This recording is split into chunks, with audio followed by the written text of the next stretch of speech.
Welcome guys to another episode of Pawn Man. I'm your host Evan Kale. If this is your first time watching the show, I work in the gold and silver business. I bring my camera along to work. It's my job to both educate and entertain you guys. I'm going to keep my camera recording as I do deals and talk about things pertaining to this industry. First thing I have to do is package everything up from eBay and now TikTok and ship it out. So let's see what's going out today. I got to show this to you guys before I ship it out. I bought this yesterday. This is a Hamilton Electric 14 karat gold watch. I paid $600 and I sold it for almost $1,000 like very shortly after. The band is just gently used, so it's in good shape. So this is the watch from the movie Men in Black. Theirs wasn't gold, theirs was platinum. I would think it was platinum anyway. This is one of the cooler watches I've come across. With a watch like this, it's hard to determine how much gold is in it because I don't know. Without opening up the movement, I can't see how much all that weighs. I just have to guess. So it weighed 67 grams. I mean, I guess this looks kind of heavy. I was probably being generous. I knocked 12 grams off, so I weighed it at 50 grams of gold. And at 50 grams of gold, this part would have melted at 1,600. But when we see gold watches like this, I mean, I can always factor it in my head where I'm not going to get hurt on the price. A lot of times I get these pieces coming in, and even when I don't know what they are, I didn't realize this was from the movie Men in Black. Somebody on TikTok pointed that out to me, and I looked it up and I was like, oh shit, it is.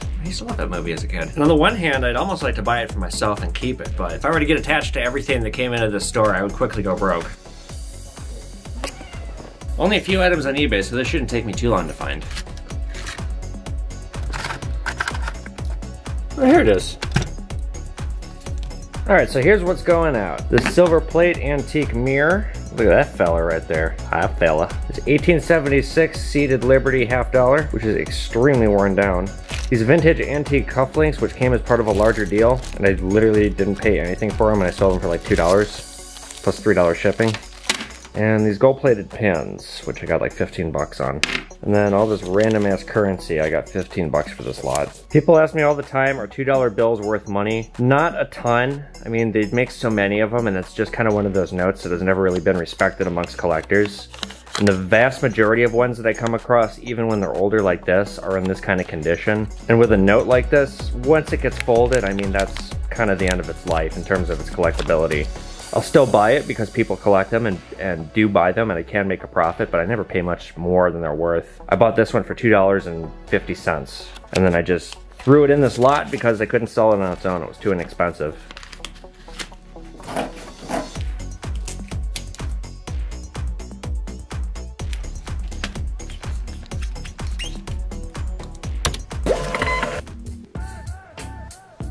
So about every 6 months, a big truck comes and we got to get rid of all the silver plate that we've been building up because it gets melted down, and then the smelter cuts us a check for how much silver's in it. So that's what's going to happen today, and it just snowed last night, so I'm hoping it's not as painful as it seems like it's going to be. Another hot day in Minnesota.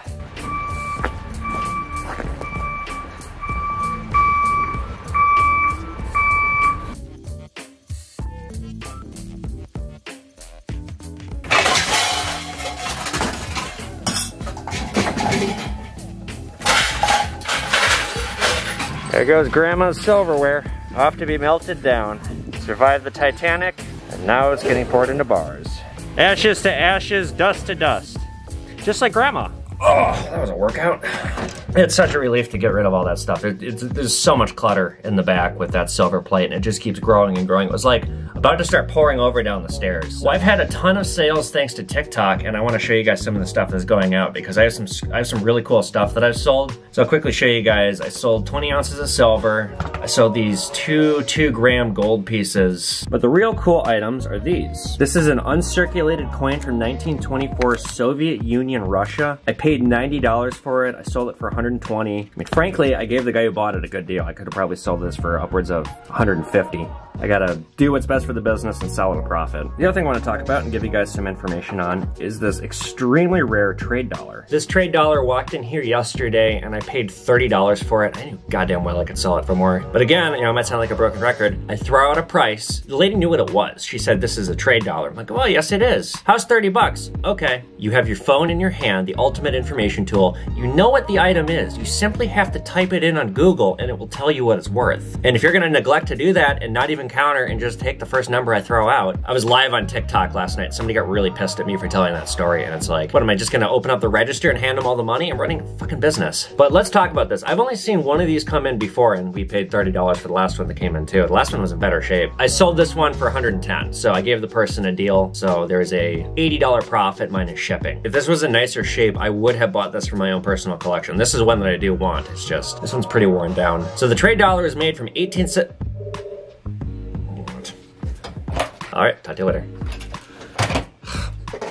Where was I? Before I was so rudely interrupted. So they made the trade dollar from 1873 to 1885, and the reason why they made it, abroad, as merchants were doing more and more trade in Asia, they ran into a problem, and that problem was the silver dollar that was available at the time was not adequate in size for merchants' desires in Asia. They were using the Mexican peso. And what was happening was merchants going to Asia were forced to buy Mexican pesos and convert their currency into that just simply to do business, and it was a pain in the ass. So they made this large size trade dollar. It's 420 grains of silver, but this coin was not intended for US circulation. However, what ended up happening after the Civil War, the price of silver collapsed, and as a result of the collapsing price of silver, a lot of these trade dollars just ended up making their way back to the US where they were circulated, and it became such a problem that in 1876 they had to demonetize it, and a lot of people had been paid wages in these. You know, the face value of a dollar was worth a lot more than the amount of silver that was in it. Overnight, a lot of workers got screwed. In 1878, the Morgan silver dollar came out. It was a replacement for this piece. And this coin remained demonetized until the Coinage Act of 1965, and then its face value of a dollar was restored. But at that point, the value of silver had risen such that it was worth more than a dollar, and they were collectible at that point too. So even though this was demonetized in 1876, they continued to make it through 1885, but it was only made in proof form, meaning it was not a business strike. It wasn't struck once by the die, it was struck twice. But these are just kind of an odd duck coin. They were never very popular. You could say that they failed in their purpose to act as commerce devices, just because so many of them ended back up in the United States. One thing to keep in mind with these though, they are counterfeited quite a lot. The best way to tell if it's real is to have a portable scale like this and to just weigh it on the spot. Any coin that's ever been made, there's data for it. It's readily accessible online. You simply have to type in the name of the coin and it will tell you exactly how many grams it should weigh. You know, coins are specific. When they make a coin, there's no variance between them. And although some silver can rub off with wear, it'll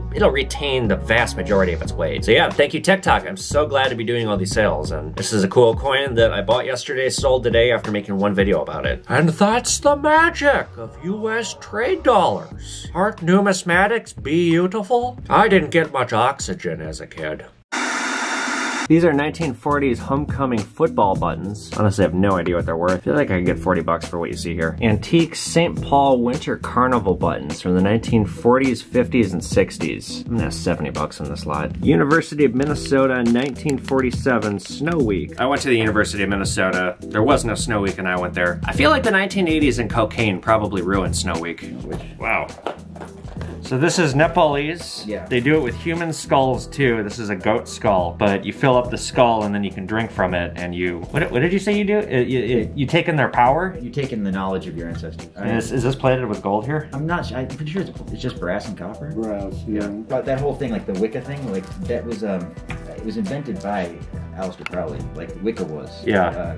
The pagan movement. Oh, I know all about sex magic. Man, he was kind of a douche. He seems like it. He was pals with L. Ron Hubbard. Yeah. He did a lot of acid in the desert and had a lot of weird sex. Where'd your dad get it? It's you know the Thunderbird Motel? Thunderbird Motel has a lapidary fair every year. We just kind of like accumulated this giant cache of shit because we had money at the time. Let me see if it's even on eBay. I would really suggest you check out that Thunderbird Motel thing though, if it's still around. Okay, here's a genuine hand-carved Nubian goat skull with horns. No, that would be That's different. There's a lot of skulls for sale on eBay. There is. I mean, that tells me I could sell it. I have a ton of skulls. Actually, no. There's a Facebook forum I could probably send you where you would sell this thing in 30 minutes. If we can find a median price and come into an agreement, I'd be willing to. Yeah, I mean, I'd like to buy it if the price is right. I just don't want to sink too much into it. I'm not going to charge you $1,000, you know. I mean, but I've seen them for as much as that. But I'm sure there's gold content or something in it. I mean, maybe somebody would make more. Name a price. What you're comfortable at? I would say, would you be comfortable at like 400? Is that too much? That's too much because I mean, best case scenario, I got eBay fees. Okay. Would you be thinking I'd be making? How about 3? I could do 300. Okay. I can do that. For 300, I'll take a chance on it because it's cool and I can photograph the hell out of it. It's good for the store. Unless it's haunted. It's something you're not telling me. It's not haunted. I don't think there's any negative energy that goes behind like what the belief system is. 2, 3, 300. Well, this is a very random treasure, and something tells me I either got burned on that or I'm gonna do really well on this, one of the two. It's the joy of this business. You never know what's gonna walk in, right? That's right! You paid for it. Paid 3. It's an experiment, it's cool. I think it is uglier than fuck. I can see where you would arrive at that conclusion. Oh, the joys of Minnesota. Goes from being kind of sunny, kind of nice to, you know, even nicer. And just set it down right here. All right, I'm gonna set it on glass. Set it on the chair. What is it? Oh, shit, look at that. Holy hell, that's 1,000 ounces of silver. Yeah, good thing you did set that on the glass. Yeah, that's why I said I didn't want to. Good Lord, I've never seen one. That's so cool. Like 70 pounds. Oh, man. Did he tell you a price? Nope. Let me look at the market price. I was here last year. I mean, got you a bunch of I thought you were being a little dramatic when you were coming. I was like, what the fuck is he bringing in here? But, oh yeah. Let's see if I can lift it. Oh man! Oh my god, this is heavy. So I got 24 as a spot price. You can probably pay 23 an ounce. Okay. So 23,000. That'll work. I gotta fix this truck and We'll have to do a check. whatever. Telling him about it when I was in last year. I had that, yeah. Here you go. All right. Thank you. Thank you. Boy, is that cool. Probably poured in the late 70s. Face masks. 50 cents? Isn't there one out there? Yeah. Yeah, they're free. You're trying to see the piece of gold drill. Sure. Yeah, let me check it out. Yeah. Just gonna make a mark. Try, what does it say on the? What does it say on there? Like 21? What 20? Let's start with 14. Yeah, 14 is definitely go. 21C. Like yeah, 20. Yeah, that's all then. Yeah. This for you too or something? Yeah. Where'd it go? Yeah, you guys aren't on it, or your faces aren't on it. Yeah. Does it bother if I talk? No, it's good. Oh, Yeah, this is like the show Pawn Stars, but better. yeah. You want me to talk, bro? You want me to talk, bro? It's holding at 18. Probably. 22 is the highest asset I have. Yeah, try 22. It's probably gonna fade out a little bit. It's because it's 21. Where'd you get it? It's probably gonna fade out. Where did we get it? Yeah. Jared's. I bet they took you for a ride on the price. Yeah. They be. Give it Okay, a- yeah, now it's It's slowly eating, it's starting to get eating, eaten right? away. Yeah, I called it. Okay, so 22 it didn't hold, but it looks like 18 it did. Because it's 21, right? Expensive. They was talking about it's like You got $1,000. 30 bucks right there. 30 bucks? Yeah. That's Yep, we'll take that. Okay, I just need a form of ID. You guys can say you saw the Pawn Man today. Yeah. Sweet. Any other scrap, collectibles, bring it on back. Thanks, guys. But they spent $600-700 on the pair of these earrings. Going in the melt. I'm trying to clear the safe out more because I just got so many random loose things and it's getting a little hard for me to... When I sell stuff, I spend way too much time looking around. Well, maybe you should reorganize, Evan. No. Never. Method to my madness. What's the method? A very complicated method with science and testing and solutions and such. You wouldn't understand. Like, it literally is the cast of the movie Grumpy Old Men in here some days. I bought these Vermilion 925. Vermilion is when sterling silver is overlaid with gold, and like when they do that, it's just trace amounts of gold. It's such like a negligible amount of gold that I don't pay anything extra. So I bought these 3 jewelry sets. I bought 4 of them, and the necklaces I already sold. You know, I got $50 into all the jewelry that I bought, and I sold the necklaces for $125, and I pieced out the earrings, 4 different earrings, 2 lots of 2, and then 1 and 1. They're all 109, and like I said, I got $50 into all of it. And this person wants to buy all 3 at $40 a lot, and I'm gonna take that. I could counter at 50, but this is already a pretty good profit here, so it's fine by me. Then I got an offer on this nudie knife, as it is known as a gold-plated antique nude woman-themed knife. I got an offer on it for 90. I'm asking 150. With eBay fees, I want to get more. I countered at 110 and the guy hasn't responded yet. I've seen one of these before coming in here and I sold it almost instantly, but I didn't ask enough money. My thing is, if I list something and it sells within 20 minutes, oh shit, I didn't ask enough money. I fucked up. Even if I profited, I fucked up. When I first started working here, a Greenland piaster was about yay big, it was 5 ounces, it came in, and I paid the metal price for it, and I put it on eBay for like a little bit more than I paid, and I hit refresh, and it had sold. And so, you know, I thought, oh cool, we made a couple bucks, I did my job. Then I did a little research, and I found out that those Greenland piasters are extremely rare, and what I sold for 150, I should have sold for 500. I really fucked up, so seller beware. All right, so let's do the informative part of the episode. What we're gonna talk about today is why Evan got a letter from the FBI. So when I first came here, I asked the boss, what do you got for security? And he showed me 3 very outdated cameras from the 1980s, and that was it. So the first thing I did was spend a ton of money on a whole new security system. So we got cameras in every square inch of this place. And really, you need to do that in this business. I talked about in an earlier episode what you need to do to set up a business like this and get into it. But security is gonna be your bread and butter, one of your most important features. You need to have insurance, you need to make sure that everything is documented, and you need to be expecting the unexpected. So let me tell you guys a story.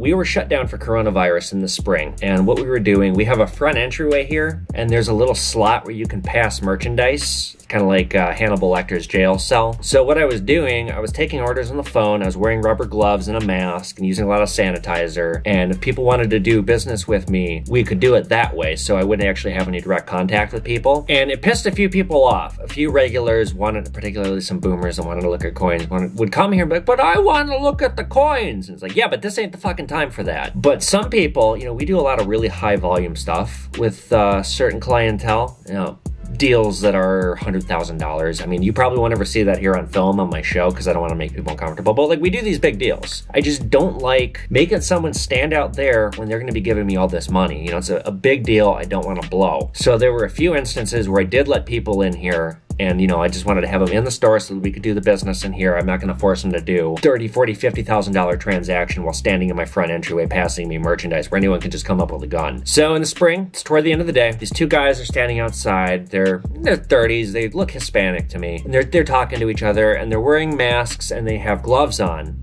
like medical gloves and like surgical masks. So I see them stop, and, you know, because I had like a bunch of literature about how we're not letting people in the store and only 1 person in the entryway at a time. So the one guy comes in, says, hello sir, I'd like to buy all the gold you have. And he reaches into his pocket and he's got a brick of cash like this. And so I go and I grab my gold tray and I'm showing him all the gold through the glass, and he like kind of wants to see some stuff up close, but like, you know, I'm not gonna pass some stuff out there. He could just run out with it. I wouldn't be able to physically leap over the counter and get over there in time. He could just book it. So, you know, he's got this giant wad of cash. I don't know how much it is. It's well over $10,000. And I think, well, all right, I'll let you in. You're wearing a mask, you're wearing gloves, you look like you're being safe. So he comes in with his friend, the other guy, and they're talking.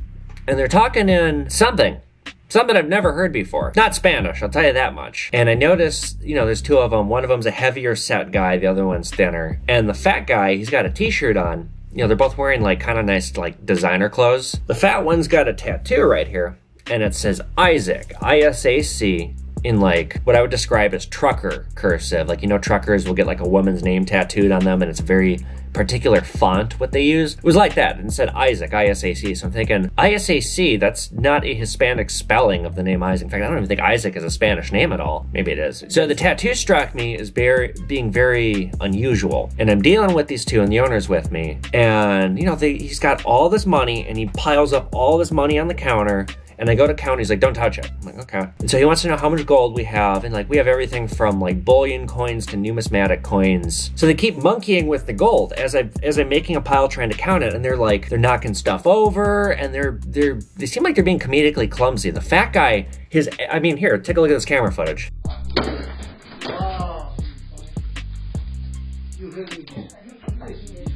His ass is hanging out for all to see. And I'm thinking, like, is this guy like a joke? Like, what's going on here? So as I'm working with these guys, you know, the cash is real. And finally they let me count it, and it's like $16,000. But something so unusual is going on. I just don't like this. Finally, I tally up all the gold. It's like $21,000. And then they go, okay, we also want to buy some silver too. What do you have for silver? I get all my silver out, and they're like, okay, we want to buy more, we want to buy more, we want the coins. And they're intentionally, again, they're making a mess. They're knocking stuff over. I'm just getting such a bad feeling about this. But I'm like, I'm not specifically sure what's going on because I'm watching all this in front of me, but it's just like, something stinks here. I don't like it. I have a tally for them. I have a receipt. Everything is ready to go. It's more expensive than the amount of money that they have. So they say, okay, we want everything in a box. Now, I really should have known something was up when the guy starts trying to crack open. We had some slabbed coins that have been graded, and the guy's trying to break it open because he just wants the raw coin. And I'm telling him, like, why would you, don't do that? You're gonna ruin the value. What are you doing? Finally, I package everything up in the box, and they say, okay, well, we don't have enough money for this because it was like $22,000 now with everything in the silver they added. Here's $500. We'll be right back. We're gonna go to the bank and get more. And they leave. And like, I pick up the box and I shake it and it feels fine. And it's toward the end of the day, they say, we'll be right back. Well, we wait around for an hour. We wait around until after close. They don't come back. And I'm talking to the owner and we're both like, God, that was so fishy. That was so weird. Let's look in the box. I know you're thinking like, oh, Evan, this is such a noob move. No, these guys were pros. They did this shit right in front of me and I didn't see it. And like the cameras barely picked it up. But these guys were definitely slick. They switched out all the gold for all the silver, and they pocketed it, and they made off with like $21,000 in gold. So, we called the police, filed a report, talked to our insurance agent. Oh yeah, what a mess this was. So, here's where the story gets interesting. Our insurance agent, who about shit up Rick when we told her we had this theft, referred me to this guy out of Texas who deals in numismatic crimes, coin crimes. And his business functions because he collects rewards, and like various insurance companies contract this guy. So she gives me his phone number, I call him, I file a report with this guy. Guy's just the nicest guy. And this guy tells me, well, this sounds like an Armenian heist ring that's been going state to state, the MO and what you're describing. But no one's been able to get a tattoo description. Tell me more about this tattoo. So I sent him all my footage, and I described the tattoo down to a letter. Well, this guy, working with his resources all around the world, combed Facebook and they tracked down these thieves and they arrested them in Cheyenne, Wyoming. And like I said, they had been going state to state, knocking off stores just like mine. Now, I don't know how much money they took, but all of our gold has been recovered. That they didn't liquidate it right away just astounds me. So, I made this big tease on TikTok that I got a letter from the FBI and I was in trouble. No, I was just teasing people. I'm a victim in all this. I have to write a letter. They're not calling me, thank God they're not calling me to go to Cheyenne to be a witness, but being a victim, the feds want to keep me updated how the trial is going or like what's going on. So there were 4 of them that were arrested. 2 of them were not citizens, so they got deported. The other 2 are being detained and they're facing upwards of 10 years. And I guess they have public defenders, so they're definitely going to prison. And really, the other thing was both the local police and the federal investigators commented to me about how awesome it was that we had camera footage, and like when we deal with thieves like this, like there's never good camera footage like this. So I guess the learning thing here, number 1, have insurance. Number 2, have cameras. Cameras, have everything documented. And like, it's not to say that I didn't make a mistake. I definitely really fucked up, and this was like a hell of a learning experience for me. So the lesson, intuition is key, especially in this business.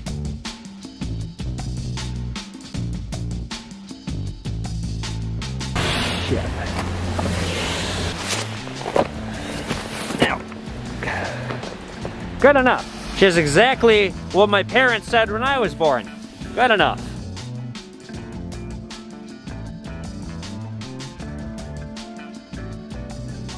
All right, well, that was annoying. Back to the office. Well, just like that, it's the end of the day. I'm gonna get out of here. If you guys like this video, give it a thumbs up. If there's anything you guys wanna see covered in a future episode, put it in the comment section below. Be sure you're following me on all my social medias, at Evan Kale, at PawnMan. Hit that notification button so you know when new episodes are out. And I will see you guys back here for another episode of PawnMan.